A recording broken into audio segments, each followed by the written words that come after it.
Welcome to the Winner's Playbook. Every winner needs a game plan, and this one's for you. Disclaimer. The information contained in this podcast is general in nature and does not take into account your personal situation. Please head to the show notes if you wish to book in a free 15-minute call to discuss your personal situation. All right, welcome back to the Winner's Playbook. It's going to be a bit of a change of pace today. Generally, we have been talking all things wealth accumulation and how to build the life that you want, but today we're actually going to be focusing on the other end of the journey and areas to focus on in the lead up to retirement. So before we get into that, Billy, what's the latest on your end, mate? Anything new? A pretty standard week, Josh. Doing something slightly interesting tonight. I've got a few friends that are into like Pokemon cards. Here we go. Pokemon cards and NBA cards and stuff like that. And I thought that was all a bit silly. But my son is getting into it too. So I thought, well, maybe I should get amongst it. So I'm meeting up with a few guys. We're going to have a few beers and a pizza and open some packets of Pokemon cards. So nice. Is that like a bit of a battle? Do you like battle with the Pokemon cards, or it's more about just opening the cards and seeing what you got? You can do the battles. I don't think the guys do the battles. I think they've just got all their albums and they're collecting them. But it's disgusting how much money you can spend on this stuff. Like I said to my friends, like, how much do I need to spend just to get started? And they're like, you're going to struggle for less than $100. Shit. For cards. How many packets does that get you? Just a few packets. And there was like, you get these boxes, right, that have all these different packets and stuff in them. Some of them are going for like $600-$700 for a box of few packets of Pokemon cards. That's heavy. Wow. So yeah, I don't know how. Hopefully, I won't get too deep into that world. Yeah, there you go. Well, I used to buy Pokemon cards back in the day, on primary school days. So it's still well and truly live. Sounds like the value of Pokemon cards has probably gone up a fair bit there. Oh, it's like a bubble, Josh. It's like like they said. Oh, Kmart has some for cheap. Kmart's sold out all across Melbourne of everything. No way. Because that's the only place you can get it for like a reasonable price. There you go. Well, that's maybe a new investment class, Pokemon cards. Let's call it. That's it. There you go. Well, I can't say I've got any sort of Pokemon trading on my agenda. I don't think there's a great deal happening this weekend. Colder weather's definitely settling in. Going to be doing a bit of work outside at my house, and we're building a bit of an alfresco. And when I say we, definitely not me. I'm just there for the labour hire, and I've got my father-in-law who's a lot more handy on the tools than I am. So that's what's happening at home. And yeah, there's lots going on in the business. We're starting to do our fit out on the new office that we purchased and move into in November. So we're starting to get some fit out design done there, which is cool. Our Brisbane or Gold Coast business that we purchased is going to be settling within a month as well, which is very exciting. That'll probably be one of the last acquisitions I say we do for the year. And I was actually at an event earlier in the week, and the owner of Luxury Escapes, Adam Schwab, his name is, gave a nice keynote talk and speech on the journey of how they sort of grew Luxury Escapes and all the lessons sort of learnt along the way. And, he kind of talked a lot about their successes and failures, and they probably would have been way more successful if they didn't kind of fall for shiny object syndrome and just do a lot of random things along the journey. And you reckon they probably burn about $100 million pursuing other business opportunities and getting into things that they weren't really aligned or part of like that hedgehog principle, which we've actually spoken about. So it was very interesting. I was there on Wednesday night as a part of EO, and just always looking for lessons and learnings to bring back and apply in the business. So it's been a good week and plenty on the go as usual. But we're going to get into it, Billy. So from a retirement perspective, we do a lot of work in the retirement space. So preparing for a retirement and how to take the leap. And, we've spoken about before, like how much do I need? When you've got clients getting closer to that point, what are you starting to think about there, and how are you starting to pull that together for a client? Because it's definitely a big unknown. You work all your life and then you get to the point of which you're never going to work again. What are we thinking about there, Billy? Yeah, there's a lot of factors, and that question, how much do you need, has become tougher to answer with the cost of living changes and so on, because most retirees in Australia used to have a pretty good retirement with, if they own their house, like debt-free house, few $100,000 in super and full age pension from the government, that was a pretty good retirement. That's not as fancy as a retirement anymore, because those couples, they might have been spending, say, 60 grand a year a few years ago, that same household might now be spending 80 grand a year just because of the cost of everything, the cost of travel, and, if you're buying caravans and things like that, everything's just gotten more expensive. So the gap's widening a bit between like a simple retirement costing X and a nice retirement costing a fair bit more. So the range is bigger in terms of things to think about. There's quite a few factors, like what age you want to retire. Do you own a house or are you renting? Are you a single or a couple? What lifestyle do you have? And a big one I think a lot of people don't consider is there any major change in the future? And the common ones would be an inheritance. And, you don't necessarily want to bank on an inheritance, but for some people that's quite certain. And in some cases, there's a downsize of the house on the cards as well. So there's quite a few factors. Yeah, the inheritance one's interesting. And the way I've generally approached that with clients in the past, even when the parents have got, so the parents of my clients, have got a decent amount of money, it could be, multi-millions of dollars of assets, I always just say, look, let's just assume the worst case scenario here. And what if your parents, who are of good health now, God forbid that was to change, they had to go into aged care, costs are coming out left, right, and center, and then you see that inheritance go from 2 or 3 million down to $1 million, and then less ultimately. So you can, like you said before, I think you can never bank on that, but we also can't put our head in the sand and ignore the fact that there is likely going to be an inheritance. But I always tell my clients, look, let's just make do with what we've got and plan as best as we can around that. And then, if you do get an inheritance, well, that's just going to be kind of cream on top, but it can be quite difficult to actually plan around that when you take into account some of the costs of getting into aged care and the fees associated with that. It's not cheap. So most of my clients are very understanding and they don't. They're not waiting for their parents to die, which is probably a little bit grim, I think, in some situations. But I think what you were saying there is a good point. Really, like that gap has widened so much in terms of there's no right way to do it, and the how much income you need versus your neighbor, totally different. Like I generally say to clients, 60, 70 to maybe 90 to 100 grand will cover most people generally in Australia if they've got their own home, they're debt free, and they're just living a pretty general comfortable lifestyle, like nothing overly lavish, but they're still not, skimping out on things and not being super frugal or anything like that. That generally will cover most people, but obviously got a lot of clients that want a lot more than that. They've got a more of an asset base, so they can afford more than that. But I've got a lot of clients these days just doing a lot of things in retirement and just spending lots of money. Like I caught up with a client just recently and like putting in $100 grand pool out of nowhere. I'm like, what's going on here, guys? There's just money going left, right, and center. Like new cars as well, generally every 2, 3, or 4 years. So you definitely got to watch some of that stuff, particularly when you're rating your super. Do you know what? Like, how there's this like a generation gap thing where, let's say boomers or retirees might say, oh, young people these days spend too much money on iPhones and whatever. We never did that. Some of that generation, they're doing it now.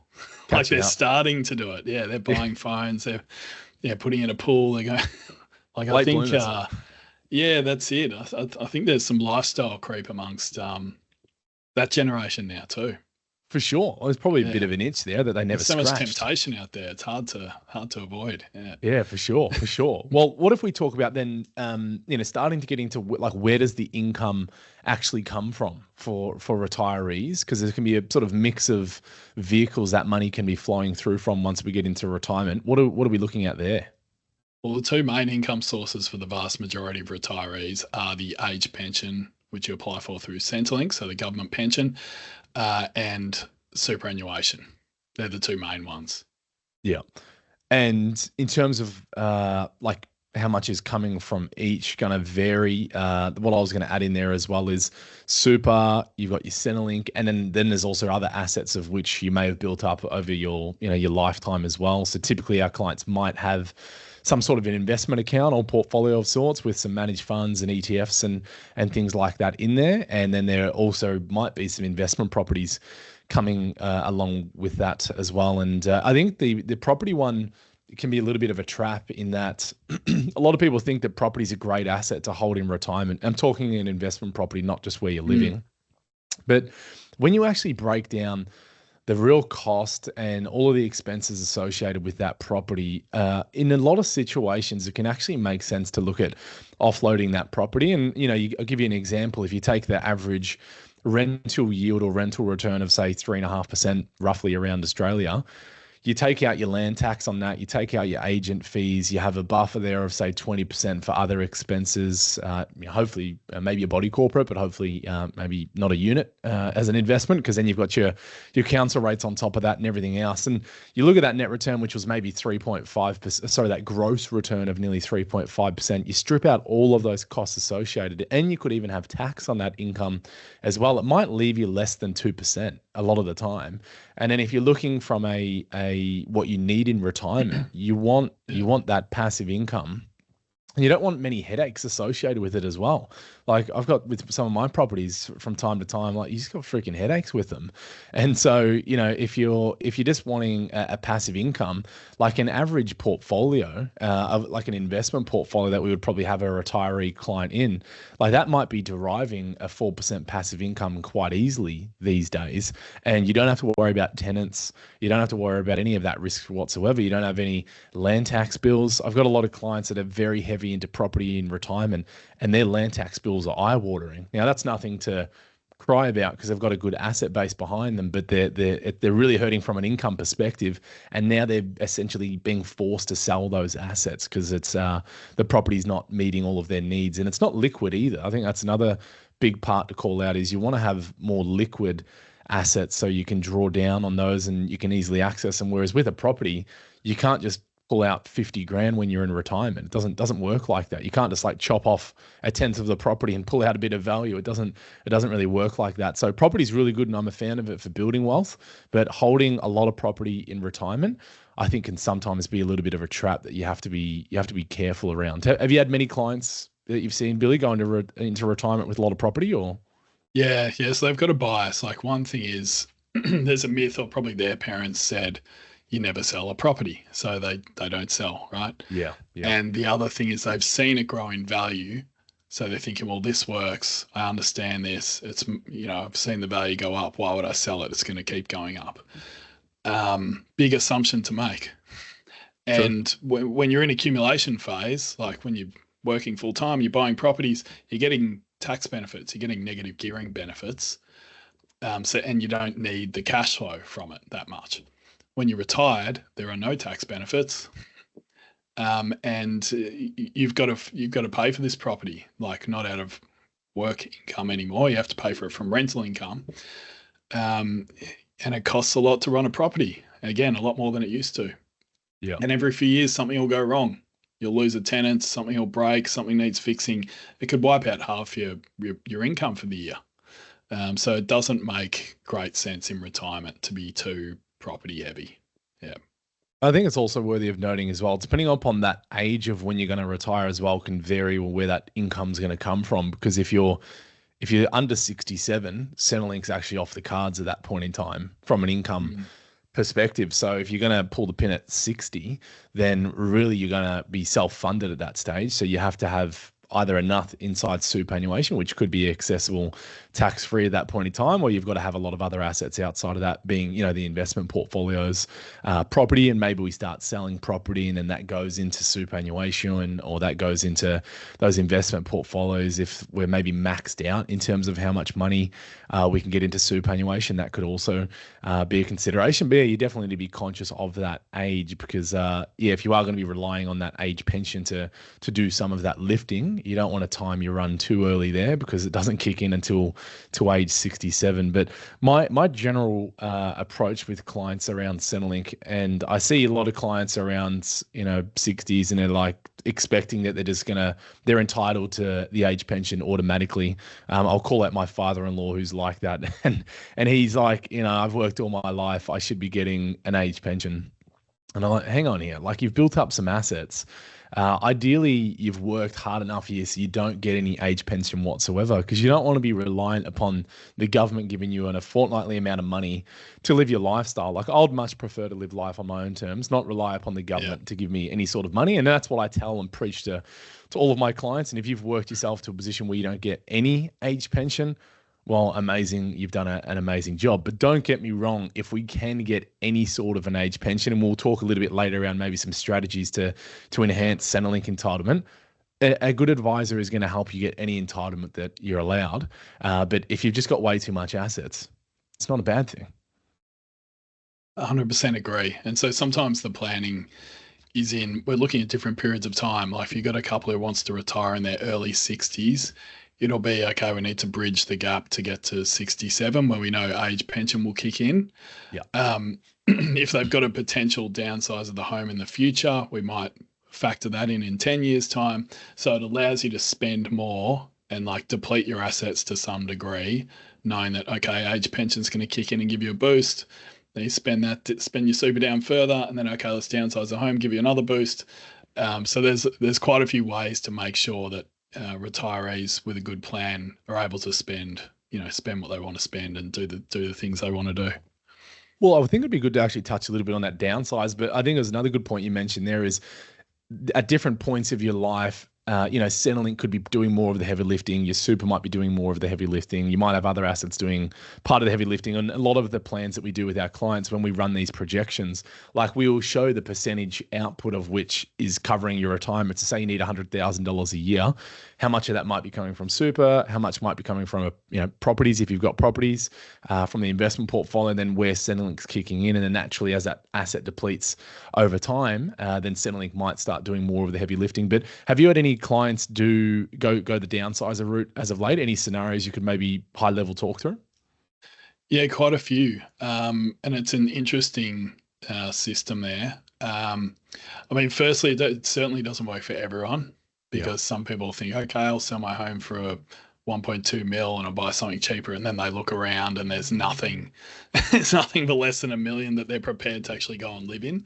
So it certainly doesn't work for everyone. Probably the main category of people it works for are people who live in the inner and middle suburbs of, say, Melbourne or Sydney or a capital city. And then in retirement, they're quite happy to get out of the city. That inner suburban house might be worth 2 mil plus. So it's like, okay, we'll sell it for 2. We'll go move further out from the city and buy for 1. You free up a whole bunch of capital. So first you need to assess whether it's actually what you want to do.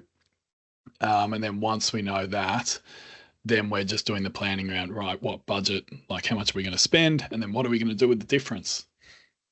And in some cases, the exercise isn't always worth it. Like you want to free up a fair amount of cash to make it worthwhile.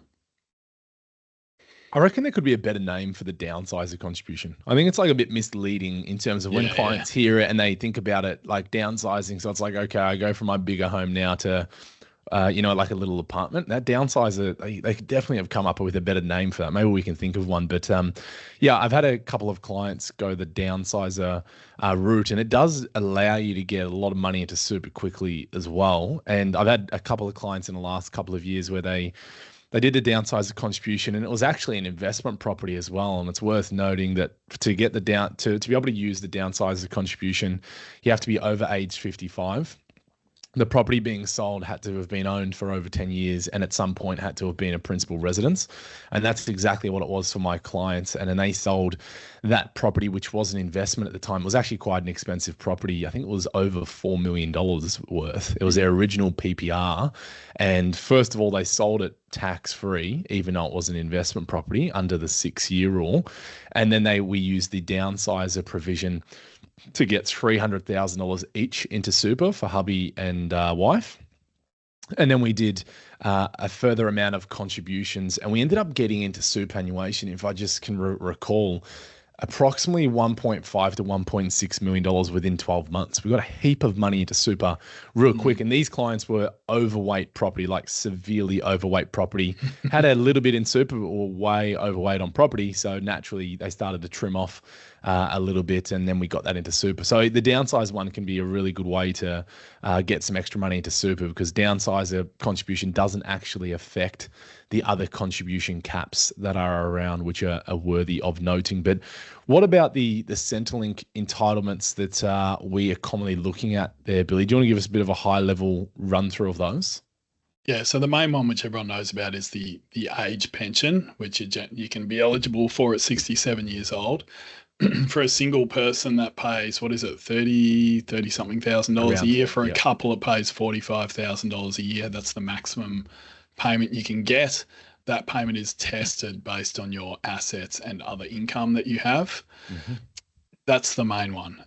Rent assistance is an extra payment you can get if you don't own your own home. That's a couple $100 a fortnight, I think. And then importantly, there's these health cards, right? They give you all sorts of concessions and discounts on medication and so on. And so we've got clients where they might only be eligible for a tiny amount of age pension, like, a few $1,000s a year. But to them, it's very valuable because if they get that a little bit of age pension, they get to have the health card that comes with it. And that's discounts, medicals, all of that side of things, which is on bills and all sorts of things. Yeah. Regio, which is. And I have heard that some retirees like to, because there's quite a few different health cards. I've heard that some retirees like to brag about how many they have.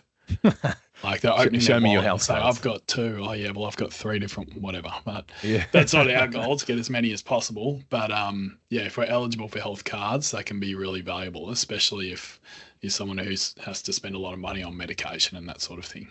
Bit of a retirement flex. Show me your health cards. Yeah. That's funny. Yeah, it's and it's worthy of noting the assets threshold continues to go up as well. So I was just looking now for let's just use a couple with a home. They can have up to 1.047 million in assets outside of their home right now and still qualify for, say, $1 of age pension. And then after that, it completely cuts out. So that's worthy of noting. That's a fair amount of assets you can have outside of the home, but it starts phasing out obviously at that point in time. To get a full age pension as we speak, that same couple as a homeowner can only have assets of up to $470,000.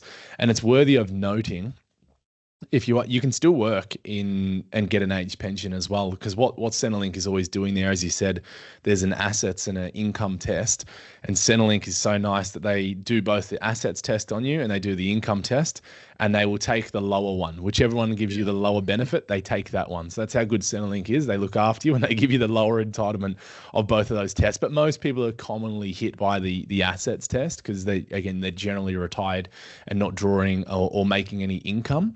But there is something called the work bonus, which I think allows you to earn up to $300 or so a fortnight, and that doesn't get counted for I was Centrelink. running numbers on it just yesterday for a client, so I can give you the latest data. There you go. So are we around 300 a fortnight? Yes, spot on. It hasn't changed for a while. Essentially, you can earn up to $11,800 a year from working, and that won't count at all towards your age pension testing. Yep. And then there's an extra bonus when you first go on age pension. They'll put a $4,000 allowance in that work bonus pool. So it means the first $4,000 you earn from working isn't counted, and then you've also got the $11,800. It's not a bad initiative, which is perfect for retirees who want to do a day a week in retail or work with a friend in a friend's shop or just something easy. Well, like I had a client who worked in Bunnings for years, just 10, 15 hours a week because he liked it. It's perfect for someone like that. So I might get $10,000 a year from work and then still get their full age pension entitlement.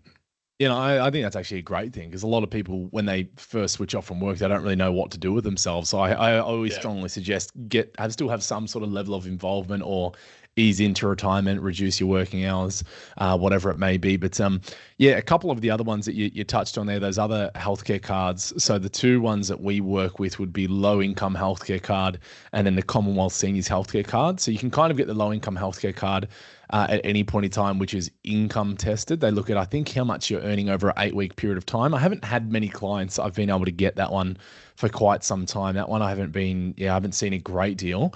But then there's the Commonwealth Seniors Healthcare Card, which if you don't get an age pension once you're 67, you're generally always going to be able to get the Commonwealth Seniors Healthcare Card. Between a couple, you can earn up to, it's roughly $160K of income to qualify that one. That again is income tested. But of course, we're talking about people that are generally retired. So then when we say income, how does that work? Because it's not employment income. Basically what Centrelink is going to look at there is if you've got rental income, like what's that net rental income coming in on any properties. If you've got a share portfolio or dividends, or ETFs, managed funds, all of the distributions coming off those. that's going to be assessable income for the Commonwealth Seniors Healthcare Card. And then they would also be looking at your superannuation balances of which you have. And they don't actually, and I actually see a lot of clients get confused with this. They think Centrelink is going to be taking the amount of money that they're actually drawing from their account-based pension or their super funds. To say they're taking 40 or 50K a year or 100. Does that count towards the Commonwealth Seniors Healthcare Card? No, it doesn't, because basically what Centrelink will be doing is we'll be using the deeming rates to essentially look at how much income is essentially going to be assessed from your account-based pension or your money in superannuation. There's a bit of complexity in that piece in itself, because then there are also some older style pensions called grandfather pensions that I think were around 2014, 2015 was the cutoff, where they actually have some different Centrelink treatment as well, which can affect both the assets and, or more so for the income test, I should be saying. So there are some little nuances and little niggly areas to be conscious of there. But if you don't get an age pension, you could possibly always get the Commonwealth Seniors Healthcare Card, which doesn't give you any money, but it does give you some of those benefits that you listed before. But what if we start moving into how we can maximize age pension or Centrelink? And the big one there is gifting, which is always a tricky one. Do you want to unpack how generous Centrelink is around gifting and how to approach that, Billy? There's this huge myth with this concept of gifting where some people still believe that if they try and give money to someone, that's somehow going to be taxed. That's never been the case. When we hear this term gifting, it's purely about eligibility for Centrelink benefits.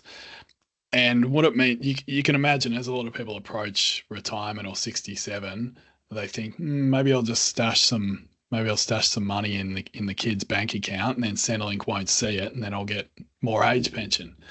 Of course, Centrelink are all over that. So if you give money away, Centrelink will still count that as being your asset for 5 years.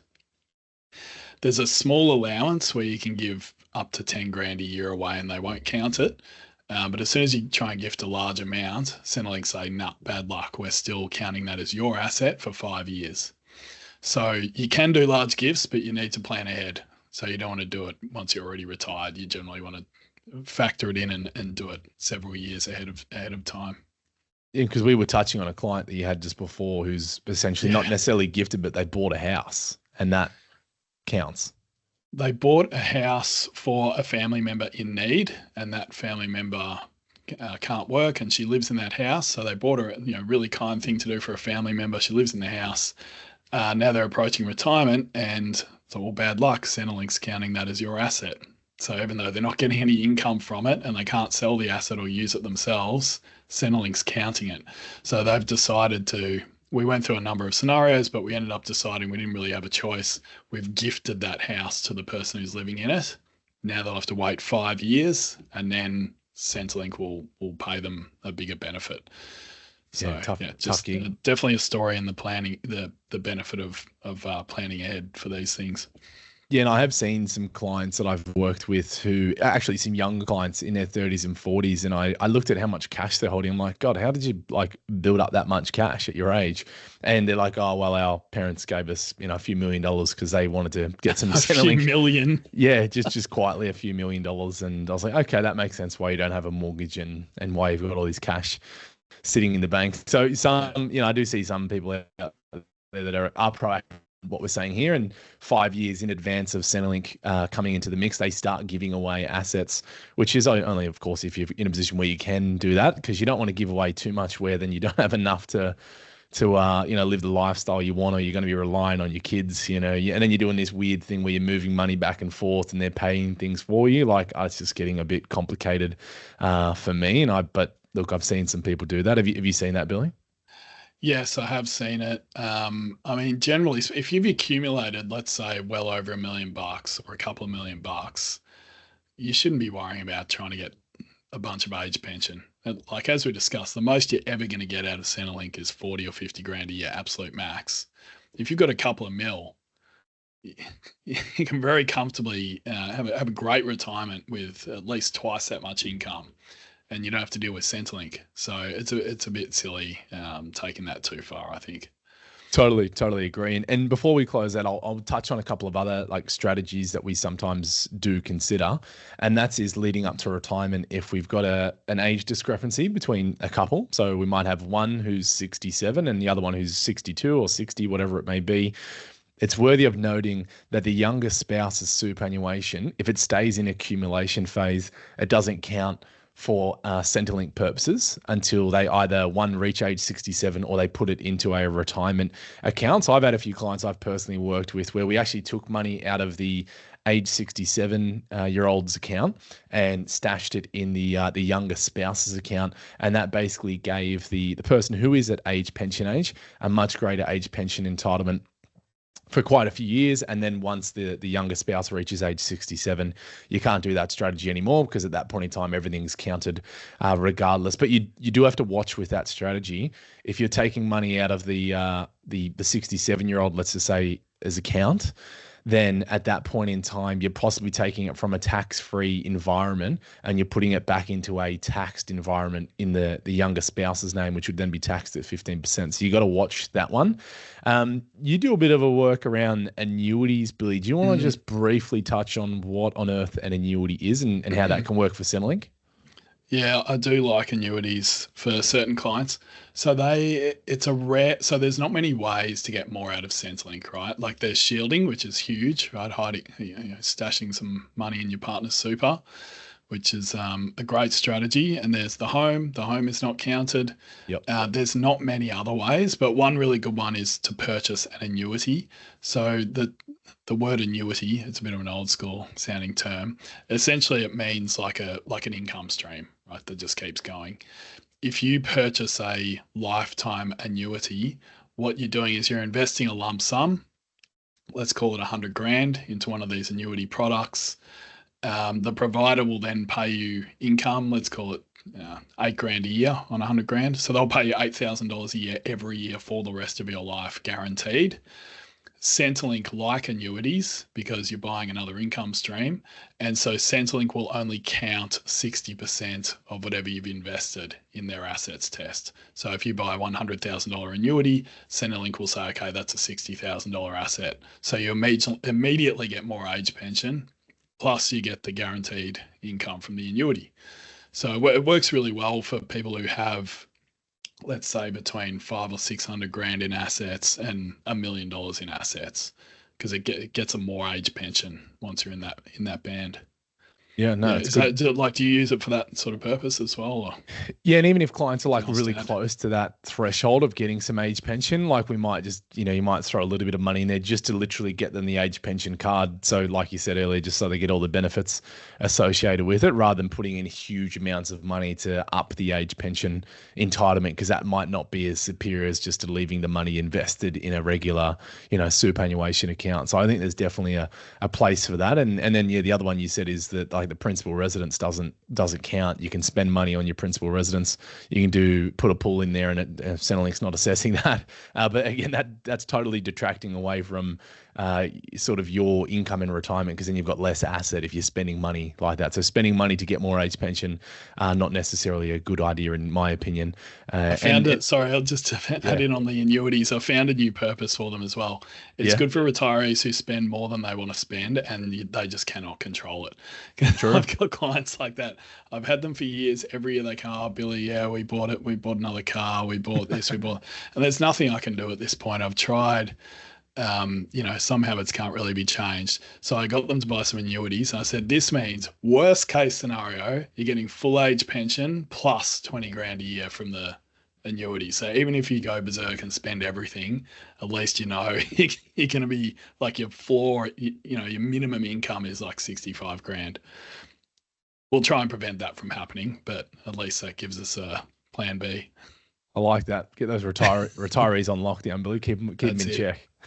No, that's good. Well, that's probably a good way to actually close out. I think it was a good podcast, talking everything from a retirement perspective in Centrelink, because it is definitely a complex area, and it is definitely one we as advisors do focus on a lot when it is relevant for our clients. But I think the big theme is you definitely don't want to save your run too late for this stuff when preparing for retirement, and definitely want to be planning in advance, because if we're going to be moving some money around or shifting assets or gifting or preparing for that retirement, you don't want to save it too late, because ultimately we can't change it after the fact. And if you want to shift some money to your kids, be conscious, of course, those deprivation rules that you were referring to. So if the podcast gave you guys some value, please hit follow, leave a review, and share the episode with someone who's ready and ultimately who needs to hear this. Until next time, Billy, I'll see you then. Thank you, Josh.